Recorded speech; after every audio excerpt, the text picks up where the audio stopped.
Hello,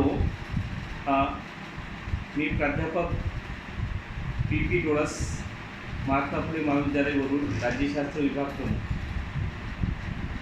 आज आपण या ठिकाणी राज्यशास्त्रातील अत्यंत महत्त्वपूर्ण अशा स्वरूपाच्या घटकांचं विश्लेषण करणार आहोत.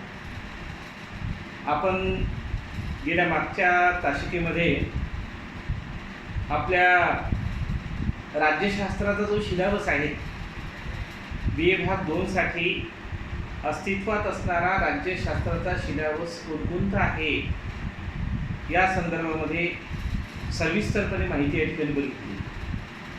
त्याचबरोबर आपण गेल्या फर्स्ट इयरमध्ये अस्तित्वात असणारा जो फर्स्ट शेम आणि सेकंड शेम जो आहे त्या शेमचा सुद्धा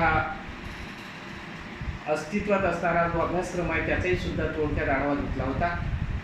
आणि हे सर्व आढावे घेतल्यानंतर आजपासून आपण आपल्या अभ्यासक्रमाच्या कार्यप्रणालीला सुरुवात करणार. आपण तिसऱ्या शेमच्या या महत्त्वपूर्ण अशा स्वरूपाच्या अभ्यासक्रमातील जो महत्त्वपूर्ण आणि पहिला युनिट जो आहे, या महत्त्वपूर्ण युनिटमधील ज्या महत्त्वपूर्ण घटकांचा सिलेबस तुम्हाला लिहून दिलेला आहे, अभ्यासक्रम लिहून दिलेला आहे, त्या अभ्यासक्रमाच्या माध्यमातून आपण आज आपल्या अभ्यासक्रमाच्या कार्यप्रणालीला सुरुवात करणार आहोत. आणि आपण त्या सिलेबसमध्ये पाहिलं का इंग्लंडची राज्यघटना, इंग्लंडची राजकीय व्यवस्था, इंग्लंडची शासन प्रणाली, ज्या शासन प्रणालीनुसार इंग्लंडचा राज्यकारभार चालतो ती शासन प्रणाली, त्या शासन प्रणालीचा अध्ययन आणि अभ्यास आपल्याला या ठिकाणी करायचा आहे. इंग्लंड हा शब्द आपण ऐकल्याबरोबर आपल्या भारतीय लोकांसाठी इंग्लंड हा शब्द काही फार नवीन असा अजिबातच नाही. कारण का इंग्लंडनं म्हणजेच इंग्रजांनी म्हणजे ब्रिटिशांनी आपल्या भारतावर राज्य केलेलं आहे, 150 वर्ष राज्यकारभार केला असं म्हटलं जाते. 15 ऑगस्ट 1947 भारताला स्वातंत्र्य मिळालं ब्रिटिशांपासून. आणि हे ब्रिटिश जे इंग्लंड आहे त्या इंग्लंडचा इतिहास सुद्धा तुम्हाला माहीत आहे. कारण का इंग्लंडचा इतिहास, इंग्लंडची पार्श्वभूमी, इंग्लंडची कार्यपद्धती आपण कधी न विसरणार नाही. याचं कारण तेच आहे का आपल्या भारतावर इंग्रजांनी राज्यकारभार केला. आणि 15 ऑगस्टला आपण त्यांना स्वातंत्र्य आपल्याला प्राप्त झालं आणि 26 जानेवारी 1950 पासून भारताची राज्यघटना सुरू लागली आणि त्या दिवसपासून आपला राज्यकारभार. हा इंग्लंड हे राष्ट्र, हा देश जगाच्या नकाशा जर आपण बघितला तर जगाच्या नकाशामध्ये आपल्याला काय दिसते? जगाच्या नकाशामध्ये आपण जेव्हा इंग्लंडला शोधतो तेव्हा इंग्लंड हे अतिशय छोटंसं राष्ट्र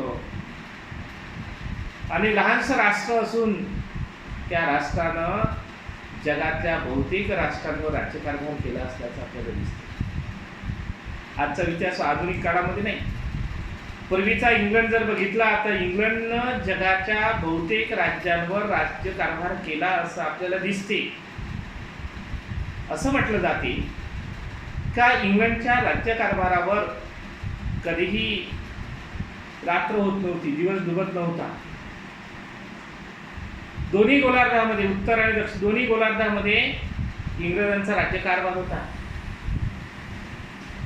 ज्याला आपण आज जगातलं सर्वात शक्तिशाली राष्ट्र म्हणतो त्या राष्ट्रावर सुद्धा इंग्रजांचा राज्यकारभार होता. म्हणजे ही जी आपण व्यवस्था जर पाहिली आणि एवढं छोटंसं राष्ट्र आणि एवढ्याशा छोट्याशा राष्ट्राने जगातल्या बहुतेक देशांवर राज्यकारभार केला असं हे इंग्लंड. कारण इंग्लंडच्या राज्यघटना आणि भारताची राज्यघटना ही बऱ्याच अंशी जुळती मुळती आहे असं म्हटलं जातं. त्याचं कारणही तेच आहे. ते म्हणजे कोणतं? का इंग्रजांनी आपल्या भारतावर राज्यकारभार केला. इंग्रजांनी राज्यकारभार केल्यामुळं प्रशासनाची संपूर्ण पाळेमुळे त्यांची इथंच रोवल्या गेलेली होती आणि त्या इंग्रजांच्या प्रशासकीय व्यवस्थेचा वारसा भारताच्या राज्यघटनेमध्ये अस्तित्वात असल्याचं दिसते. आणि भारताची राज्यघटना तयार करत असताना किंवा भारताच्या राजकीय व्यवस्थेमध्ये इंग्रज राजकीय व्यवस्थेचं बऱ्याच मोठ्या प्रमाणात आजही आपण बघतो. लोक म्हणतात काय ब्रिटिशकालीन आहे, ते ब्रिटिशकालीन राजकीय आपल्या राज्यघटनेमध्ये ब्रिटिशकालीन आहे, ते कालबाह्य झालेलं आहे, आज ते लागू नाही असं म्हटलं जाते. पण इंग्लंड हे जगातील सर्वश्रेष्ठ अस्तित्वात असणारं राष्ट्र त्या काळात होतं आणि अशा या इंग्लंडची राज्यघटना आपल्याला ऐकली. इंग्लंडच्या राज्यघटनेचं अध्ययन या ठिकाणी आपल्याला करायचं आहे. आणि इंग्लंडच्या राज्यघटनेचं अध्ययन करत असताना सुरुवातीला आपण या ठिकाणी अत्यंत महत्त्वपूर्ण अशा प्रकारची माहिती या ठिकाणी पाहणार. कारण का आपला आजची तासिका, आजचा तास हा आपला या तिसऱ्या सेमिस्टरमधला दुसरा तास आहे. आणि या दुसऱ्या तासामध्ये आपण या ठिकाणी तुलनात्मक कशी केली जाते आपण पाहतो. जेव्हा आपण समाजामध्ये वावरतो, समाजामध्ये राहतो, समाजामध्ये बोलतो, समाजामध्ये कार्य करतो, त्यावेळेस आपल्याला काय दिसते? त्यावेळेस आपल्याला दिसते का या ठिकाणी आपण तुलना करतो, कंपॅरेटिव्ह. मनुष्य हा तुलना करणारी व्यक्ती आहे, तुलना करणारा प्राणी आहे. आणि या ठिकाणी तुलना करणारा प्राणी असल्यामुळं एक व्यक्ती दुसऱ्या व्यक्तीच्या कार्यासोबत तुलना करतो. आता तुलना करत असताना समाजामध्ये तुलना करणारा प्राणी आहे आणि समाजामध्ये आपण हे तुलना करत असताना आपल्याला काय दिसते? या ठिकाणी आपल्याला दिसते की आपल्या अवतीभोवती लोक कसे राहतात. आपण तुलना करत असतो नेहमी. तुम्ही तुलना करता. कशाची तुलना करताय? 3 महत्त्वाच्या बाबी आहेत. 3 महत्त्वाच्या बाबी आहेत का ज्याची आपण तुलना करत असतो. कशाची तुलना करता? तुम्ही कशाची तुलना करता? मी कशाची तुलना करतो? ती तुलना म्हणजे सर्वसाधारणपणे आपल्या अवतीभोवती अस्तित्वात असणारे लोक कसे राहतात, कसे वागतात, म्हणजे आपल्या अवतीभोवती असणारे लोक कसे वागतात, कसे राहतात याची तुलना आपण करतो. त्यानंतर या ठिकाणी आपण दुसरा महत्त्वाचा घटक काय आहे?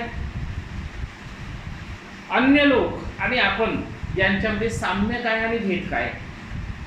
अन्य लोक, इतर लोक आणि आपण या दोघांमध्ये साम्य काय आहे आणि भेद काय आहे?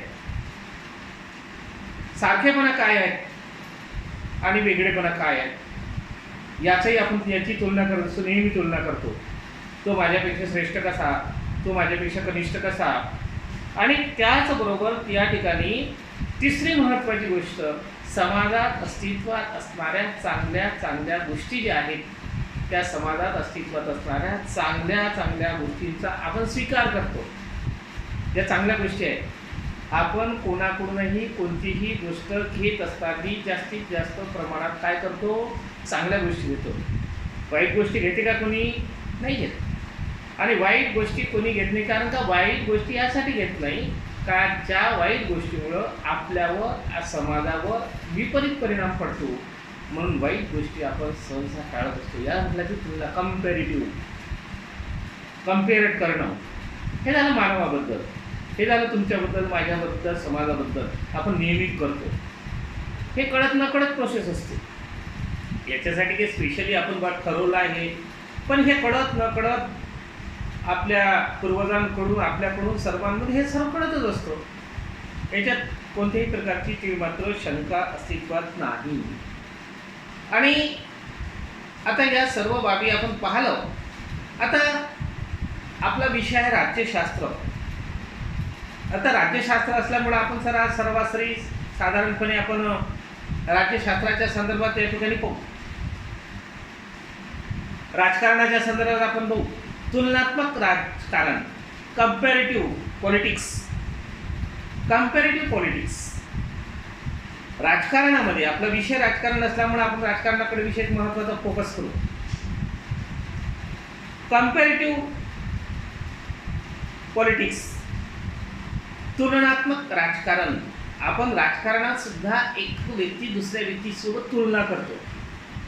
या व्यक्तीचं राजकारण कसं आहे, त्या व्यक्तीचं राजकारण कसं आहे, कोणत्या व्यक्तीचं राजकारण कसं आहे, नाही ही आपण काय करतो, कम्पेअर करतो, तुलना करतो. एक व्यक्ती दुसऱ्या व्यक्तीच्या राजकारणासोबत, राजकीय कार्यक्षेत्रासोबत या ठिकाणी तुलना करतो. आणि हे तुलना करत असताना यामध्ये राज्यशास्त्राच्या अनेक शाखा आहेत.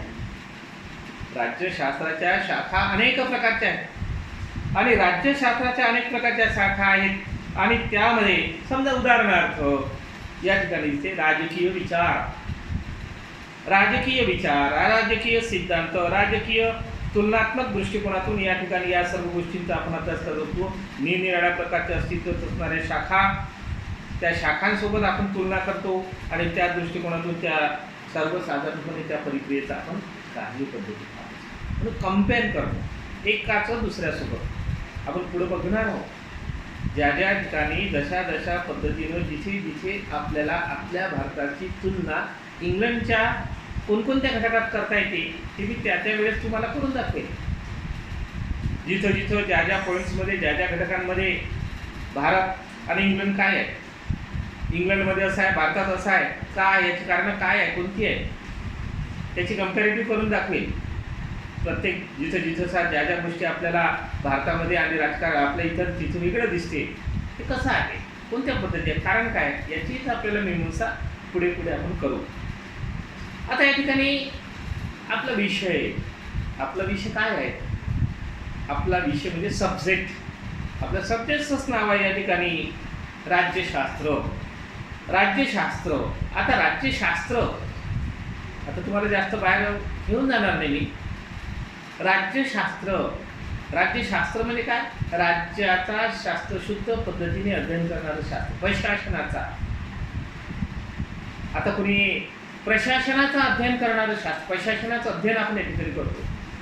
आता त्याच्यामध्ये राजकारणाचा अर्थ काय, राजकारण कशाला म्हणतात, आपल्याला जास्त राजकारणाकडे या ठिकाणी जास्त जायचं नाही आहे. कारण का राजकारण हा शब्द, राजकारण ही प्रक्रिया एक क्लिष्ट आणि वादग्रस्त अशा स्वरूपाची. आपण त्याच्यावर काही जर असं बोललो, थोडंसं एक शब्द इकडे तिकडे जर झाला तर राजकारणातले लोक आपल्यावर तुटून पडतात. त्यामुळं आपण त्या राजकारणातल्या जास्तीत जास्त घटकांकडे, पण राजकारणातल्या प्रशासनात अस्तित्वात असणाऱ्या कोणकोणत्या बाबी आहेत आपण तिकडे जास्त जाणार नाही. कारण का तो विषय भानगडीचा विषय आहे आणि भानगडीचा विषय असल्यामुळे त्याकडे आपण जास्त विशेष मोठ्या प्रमाणामध्ये लक्ष घालणार नाही. पण तरीही असं जरी असलं तरी याचा अर्थ असा असावी की आपला विषय राजकारणाचा अर्थ काय आहे, राजकारणाचा अर्थ काय आहे हा पाहत असताना काय दिसेल आपल्याला. कोणाला विचारला तुम्ही, जे लोक राजकारणामध्ये प्रत्यक्ष अप्रत्यक्षपणे सहभागी असतात त्यांना विचारा तुम्ही राजकारणाचा अर्थ काय आहे. कारण का राजकारण करणारे लोक एकदम गल्लीपासून ते दिल्लीपर्यंत आहेत, ग्रामीण भागापासून ते एकदम शहरी. असं नाही का शहरात राजकारण करणारे लोक तिकडे नाही. राजकारण करणारे लोक हे अगदी ग्रामपंचायतीपासून तर दिल्लीपर्यंत राष्ट्रीय आणि आंतरराष्ट्रीय क्षेत्रामध्ये आपल्याला दिसते. आपण त्यांना कधी प्रश्न विचारला का राजकारण म्हणजे काय, कशाला म्हणतात राजकारण, नाही विचारला. आणि जे राजकारण करतात त्यांनाही सुद्धा राजकारणाचा अर्थ विचारला तर त्यांनाही माहीत नाही.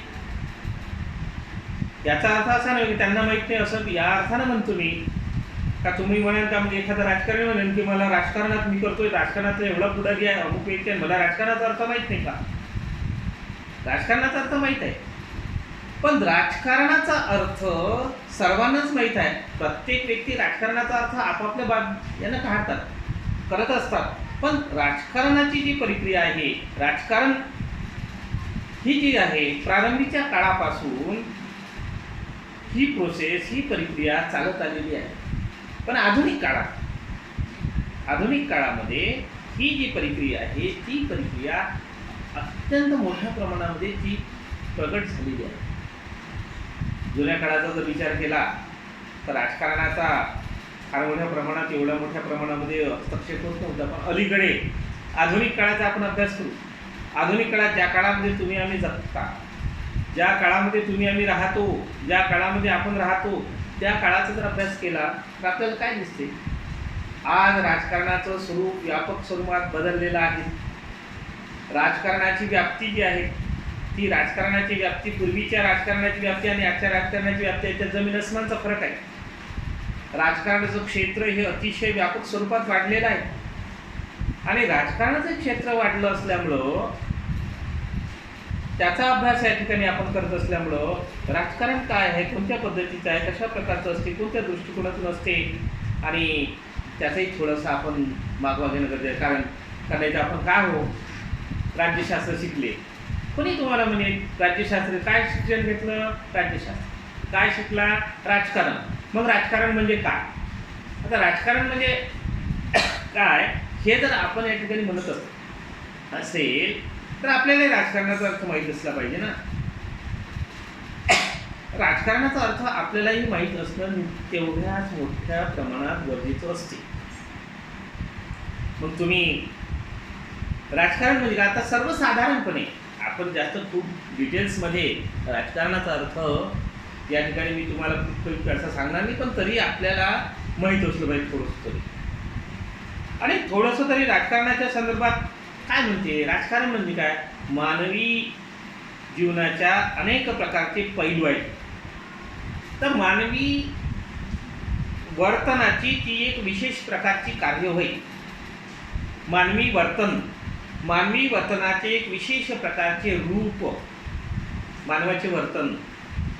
आपण जास्त खोल जाणार नाही त्यामध्ये. मानवाचे वर्तन, तुमचे वर्तन, या मानवी वर्तनाचे विशेष प्रकारचे स्वरूप. मानवाच्या अनेक क्रिया आहेत. दररोज अनेक प्रकारचे क्रिया, अनेक प्रकारचे कार्य आपण करतो. या अनेक प्रकारच्या करण्यात येणाऱ्या कार्यामध्ये राजकारण ही एक क्रिया आहे, परिक्रिया आहे, विशेष आहे, विशेष रूप आहे.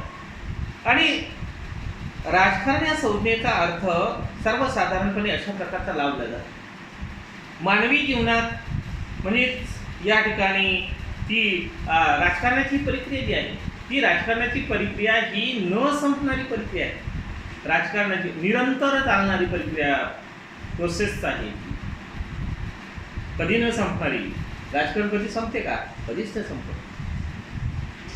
अनंत चालणारी ही परिक्रिया आहे. त्या दृष्टिकोनातून तशा प्रकारची कार्यपद्धती या ठिकाणी होत असते आणि त्या दृष्टिकोन अखंड प्रकारचा आहे आणि न संपणारी ती परिक्रिया आहे. सामाजिक राजकीय परिस्थिती सतत नेहमी बदलत असते. सामाजिक परिस्थितीमध्ये, राजकीय परिस्थितीमध्ये अनेक प्रकार रोज बदलते, डेव्हलपमेंट होते. आजची परिस्थिती आज जी आहे ती उद्या असेल का? नाही. आपण पाहतो का मागच्या वर्षी जी परिस्थिती होती ती आज आहे का? नाही आहे. मागच्या वर्षी कोविड होता का? नाही होता. म्हणजे कोरोना मागच्या वर्षी नव्हता. आपण दररोज चांगल्या प्रकारे महाविद्यालयात येत होतो. रोज आम्ही तुमचे पिरियड घेत होतो, तासिका घेत होतो. तुम्ही आनंदानं घरून येत होते, आनंदानं घरी जात होते. आजची परिस्थिती काय? आजची परिस्थिती काय? आजची परिस्थिती ही आहे का आज आपल्याला घरून बाहेर निघता येत नाही. ना एस टी आहे, ना बस आहे, ना कोणती आहे, ना काही आहे, ना वाहन आहे, ना बोलता येत. कारण का बोलता येत नाही? म्हणजे आपल्या तोंडाला मुसकं लावलेलं आहे आणि हे जे मुसकं लावलं आहे म्हणजे आपल्याला बोलण्यावर बंदी आहे, श्वासोश्वास घेण्यावर बंदी आहे. माणसाला श्वासोश्वास घेण्यावर सुद्धा बंदी आली. त्याला साधा सरळ आणि चांगल्या प्रकारचा श्वासोश्वास सुद्धा घेता येत नाही. शुद्ध हवा आहे बाहेर, पण शुद्ध हवा जरी असली तरी ती शुद्ध हवेचा आपल्याला उपयोग घेता येत नाही. बाहेर निघालं लावा मुसको, घरात आलं लावा मुसको. म्हणजे हे जे आहे ते लावलं. मुसकं यासाठी म्हणतो मी, त्याला आपण मास्क म्हणतो. मुसकाचा अर्थ ग्रामीण भागामध्ये पूर्वी शेतामध्ये जी बैल जात होते, जोडी काम करत होती आणि त्यांना पीक काही खाऊ नये म्हणून त्याला मुसकं लावलं जातं. म्हणून तुम्हाला वाटेल की मुसकं हा शब्द काय कुठून आणला बस मुसका हा शब्द कुठून आणला? पूर्वी बैलांना शेतात जे आपण बैल नांगरणी उखरणी डवरणी यावेळेस शेतीची कामं करण्यासाठी ही पिकं असतात म्हणून ते बैल खातात, म्हणून त्यासाठी मुसके लावले जात होते. आता आपल्या तोंडात काही जाऊ नये म्हणून आपल्याला मुसके लावले. म्हणून म्हटलं का ही जी प्रक्रिया आहे ती नेहमी परिस्थिती नेहमी बदलत असते. काळ बदलते, वेळ बदलते, परिस्थिती बदलते आणि परिस्थितीनुसार आपल्यालाही बदलावं लागतं. तुम्ही बदलली, मी बदलली. आणि अशा प्रकारची राजकारणाची प्रक्रिया नेहमी सतत बदलणारी प्रक्रिया आहे. मागच्या वेळेस राजकीय पक्ष होता तो आज नाही, आज होता तो उद्या नाही, उद्या अजून कोणते राजकीय पक्ष निर्माण होतील याची आपल्याला शाश्वती नाही. कोणता पक्ष राहील, कोणता पक्ष नाही राहील, काय होईल काय नाही होईल, कोणतं सरकार येईल, कोणतं सरकार जाईल, हे आपल्याला कुणालाही याची कल्पना नाही. म्हणून म्हटलं जाते राजकारण ही प्रक्रिया सतत निरंतर चालणारी अशा प्रकारची असणारी जी प्रक्रिया आहे, कार्यपद्धती आहे. आणि त्या दृष्टिकोनातून या ठिकाणी या सर्व प्रक्रियेचा किंवा या सर्व पद्धतीचा, या सर्व कार्यप्रणालीचा या ठिकाणी आपण थोडक्यात आढावा घेतला. तरी सांगण्याच्या आपल्याला शिकायचा इंग्लंड, आणि तुम्ही म्हणाल का इंग्लंड शिकायचं राहिलं राजकारणच शिकायला लागलं, तसं नाही आहे. ते राजकारण शिकायला लागलं म्हणजे काय, राजकारण आपलं विशेषत्व आहे ना. प्रशासनात जाण्याचा मार्ग, शासन सत्ता मिळवण्याचा मार्ग कोणता आहे तर राजकारण आहे. आणि राजकारणाच्या मार्गातूनच प्रशासनाची सत्ता प्राप्त करता येते. आणि त्यासाठी हे राजकारण शिकणं तेवढंच गरजेचं आहे. आता आपण एवढंच बघतो, आपण पुढच्या वर्षी BA फायनलला तुम्ही जर आल्यात तर त्या ठिकाणी आपल्याला लिडरशिप शिकावं लागेल, नेतृत्व हे कसं असते हे आपण पुढे बघू. आज त्याचा आपण या ठिकाणी पाहणार नाही. म्हणजे या ठिकाणी कंपेअर करणे म्हणजे तुलना कशी केली जाते, राजकारण काय हे तुम्हाला यासाठी सांगितलं का आपल्याला या सर्व गोष्टींचा अर्थ माहीत असला पाहिजे, तुम्हाला माहीत असला पाहिजे, सांगता आलं. आता कोणी विचारत नाही, हा भाग वेगळा हो, तुम्हाला कोणी विचारणार नाही राजकारणाचा अर्थ काय, कारण का त्यांना जसं वाटतं का मी एवढा मोठा राजकारणी आहे, आम्ही काय ह्या मोठ्याने राजकारणाचा अर्थ विचारू, असं होते. पण त्यांना असं वाटतं, पण त्यांना राजकारणाचा अर्थ काय आहे त्यांना त्यांच्या मतानुसार कळते. आणि असा जर आपण म्हटलं का डोळसर सांगणार आहे बा राजकारणाची व्याख्या, हे काय सांगणार आहे राजकारणाची व्याख्या, यांना काय येते, आम्ही तर राजकारण जन्मापासून तर मरणापर्यंत करतो, असं असते. आणि या राजकारणात जास्त बोलता येत नाही, लोकांना लगेच राग येतो आणि लगेच मग काय होते तो नंतरचा भाग आहे, तो वेगळा प्रकारच वेगळा असतो. असो तर या ठिकाणी पहा की या सर्व निरनिराळ्या तुलना कशा केली पाहिजे, राजकारण म्हणजे काय, या सर्व गोष्टी या ठिकाणी आपण पाहिलेल्या आहेत आणि पाहत आहोत. तर आज आपल्याला या ठिकाणी आता ह्या काही भाग जो होता हा यातला आपल्या अभ्यासक्रमातून आता वगळला गेला. पण या पुस्तकाचं या सर्वसाधारणपणे याचं नावच तसं होतं का, comparative government and politics. Compare करणं. आता थोडं मागच्या वेळेस सिलेबस बदललेला आहे, काही बदललेलं आहे, काही पार्ट बदलते, नवीन पार्ट येते, जुना जाते, नवीन येते, नव्याला जुनं होते, जुन्याचं नवं होते. अशा प्रकारची ही कार्यपद्धती सुरू असते.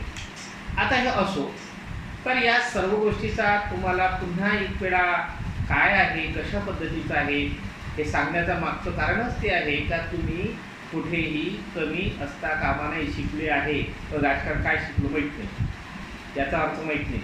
म्हणजे जरी राजकारण करणारे लोक असले तरी त्यांना माहिती आहे, आपल्याला शास्त्रशुद्ध अर्थ बघतो आपण तसं नाही, गोबड नाही. जिल्हा परिषद, पंचायत समिती, नगर परिषद, ग्रामपंचायत या माणसाने राजकारणाची वेगळा काय चुले का समजते, त्याचा भागच वेगळा आहे. तो त्याच्यात तुम्ही म्हटलंच का टीका करणं किंवा बोलणं हे शक्य नाही. का जे बुद्धिवान असतात त्याच्या कार्य करतात ते त्याच्या राजकारणावर जास्त बोलत नसते, आणि जो बोलते तो राजकारण करत नाही, जो राजकारण करते तो बोलत नाही, अशा प्रकारची प्रक्रिया असते. तर या ठिकाणी आपण आता महत्त्वाचा असा भाग आहे का आपण ज्या देशाच्या राज्यघटनेची वैशिष्ट्य पाहणार आहोत. राज्यघटना, इंग्लंडची राज्यघटना महत्त्वपूर्ण अशा स्वरूपाची राज्यघटना आहे. आणि इंग्लंड आणि भारत या दोन्ही देशामधल्या कशा प्रकारे साम्य आणि विरोधाभास, तुलना, कम्पेअर्ड.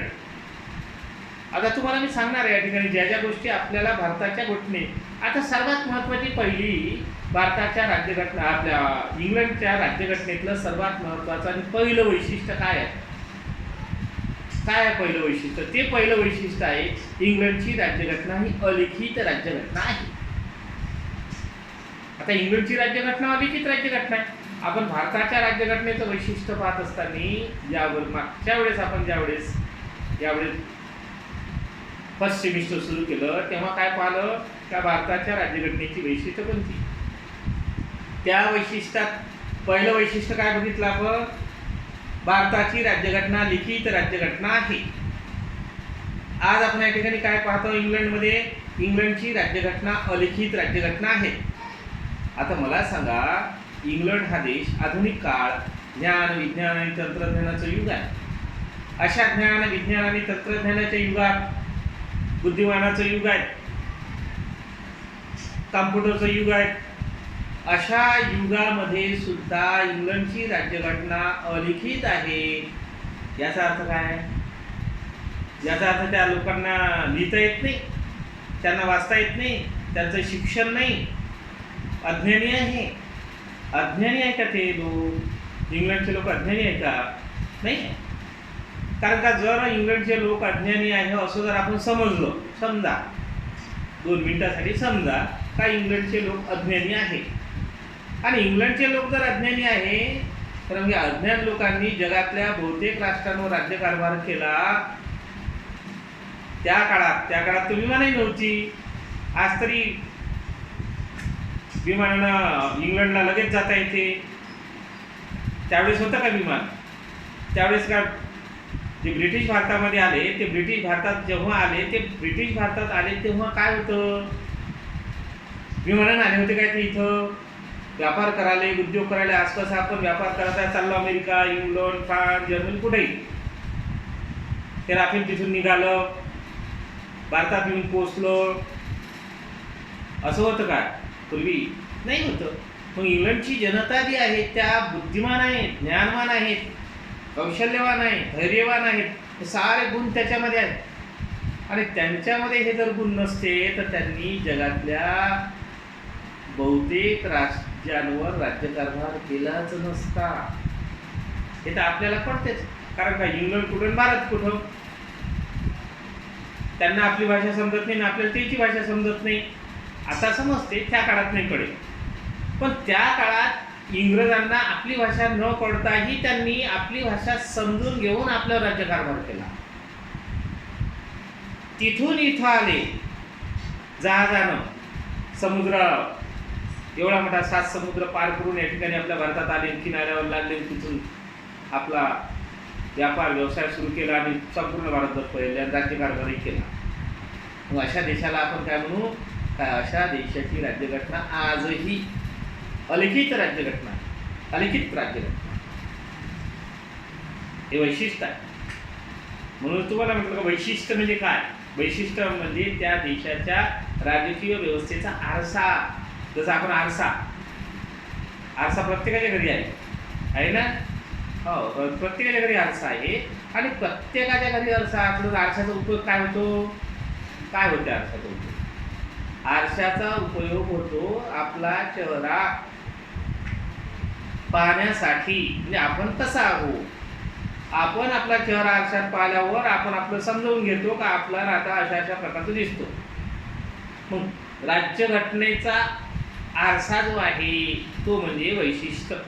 त्या वैशिष्ट्यांच्या आधारावर आपल्याला राज्यघटनेत काय आहे पुढं 10-15 वैशिष्ट्य पाहिली का राज्यघटनेतल्या सर्वच्या सर्व घटकांचा त्याच्यामध्ये सार येऊन गेला. म्हणजे वैशिष्ट्य माहिती असे का म्हणजे अशा प्रकारचा.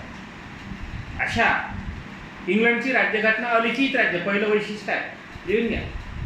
पहिलं वैशिष्ट्य इंग्लंडच्या राज्यघटनेचं सर्वात महत्त्वाचे पहिलं वैशिष्ट्य म्हणजे इंग्लंडची राज्यघटना अलिखित राज्यघटना आहे.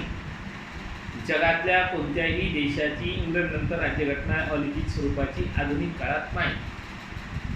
तर इंग्लंडची राज्यघटना अलिखित आहे. भारताची राज्यघटना कशी आहे?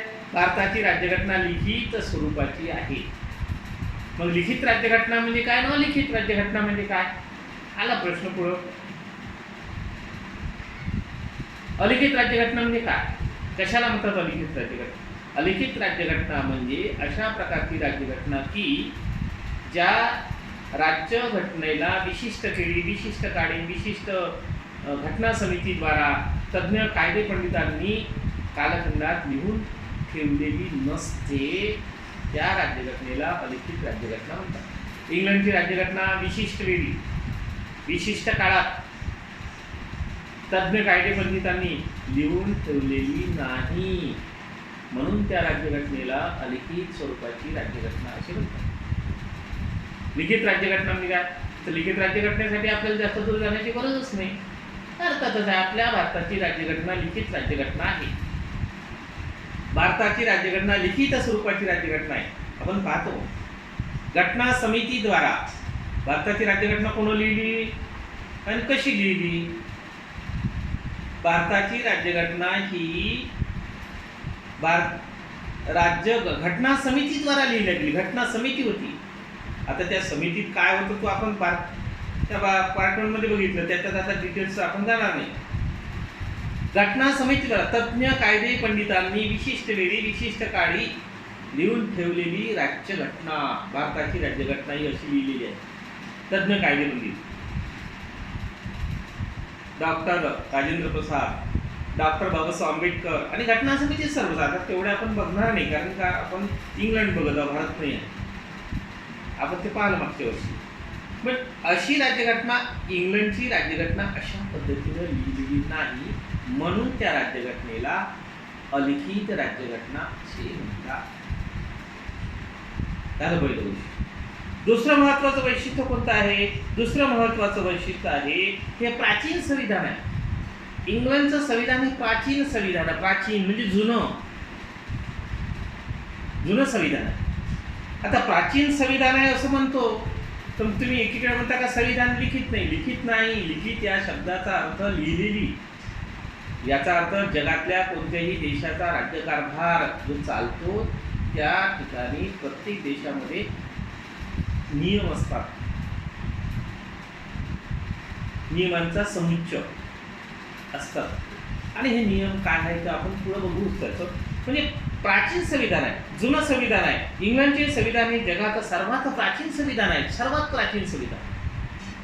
प्राचीन संविधान कोणतं असं म्हटलं तर जगातलं सर्वात प्राचीन संविधान इंग्लंडचं संविधान आहे.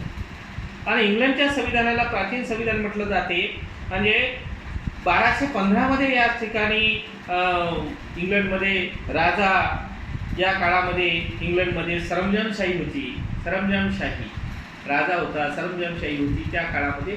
त्या 1215 पासून तर आता पाहतो आपण का 2020 या ठिकाणी आहे, त्यापर्यंत इतके वर्षाचा कालखंड. म्हणजे हे कसं संविधान आहे? इंग्लंडचे संविधान हे प्राचीन संविधान आहे आणि प्राचीन संविधान असल्यामुळं त्या दृष्टिकोनातून त्या ठिकाणी राजेशाही, सरंजामशाही, निरनिराळ्या प्रकारच्या राजाने सरंजामांना जे दिलेले अधिकार त्यासाठी तशा होतात. म्हणून दुसरं वैशिष्ट्य जे आहे काही प्राचीन संविधान, जुनं संविधान. जगातलं सर्वात जुनं संविधान कोणतं असेल तर ते इंग्लंड. त्यानंतर तिसरं महत्त्वाचं वैशिष्ट्य आहे काय आहे? तिसरं वैशिष्ट्य विकसित संविधान. विकास होत गेला, विकास, डेव्हलपमेंट. इंग्लंडच्या संविधानाला विकसित संविधान असे म्हणतात. आता विकसित संविधान, विकास झाला, डेव्हलपमेंट झाली, जसं आपण बघितलं का 12व्या शतकापासून तर या ठिकाणी आजपर्यंतच्या काळ डेव्हलप होत गेला. काळानुसार, वेळेनुसार, परिस्थितीनुसार त्यामध्ये परिवर्तन होत गेलं, बदल होत गेला. एका दिवशी तयार नाही झालं ते. जसं आपण आपल्या भारताचं संविधान 2 वर्ष 11 महिने 18 दिवसाच्या कालखंडात केलं तसं नाही झालं. याचा विकास झाला. विकसित संविधान आहे हे. संविधान विकसित संविधान आहे आणि विकासाची गती नेहमी सुरू असते. विकासाची गती ही सुरू असते, पुढे सुरू असते, ती डेव्हलप होत राहते. आणि इंग्लंडचं संविधान हे विकसित संविधान आहे आणि या ठिकाणी हे विकसित स्वरूपाचं संविधान अस्तित्वात असल्याचं आपल्याला दिसतं. काळानुसार, वेळेनुसार, परिस्थितीनुसार यामध्ये बदल झालेला आपल्याला दिसतो आणि म्हणून या संविधानाला विकसित संविधान आहे असे आपण म्हणतो. त्यानंतर पुढचं संविधान आहे तत्व आणि व्यवहार. तत्व आणि व्यवहार यामधील फरक. तत्व आणि व्यवहार. तत्व काय आहे? तत्व आणि काय आहे व्यवहार? व्यवहार म्हणजे आपण प्रत्यक्ष जे कार्य करतो, कृती करतो, तिला व्यवहार आपण म्हणतो. आणि तत्व काय आहे? काय सांगितलं आहे? इंग्लंडमध्ये काय सांगितलेलं आहे? आता इंग्लंडमध्ये जे सांगितलेलं आहे त्या या ठिकाणी अरे म्हणतो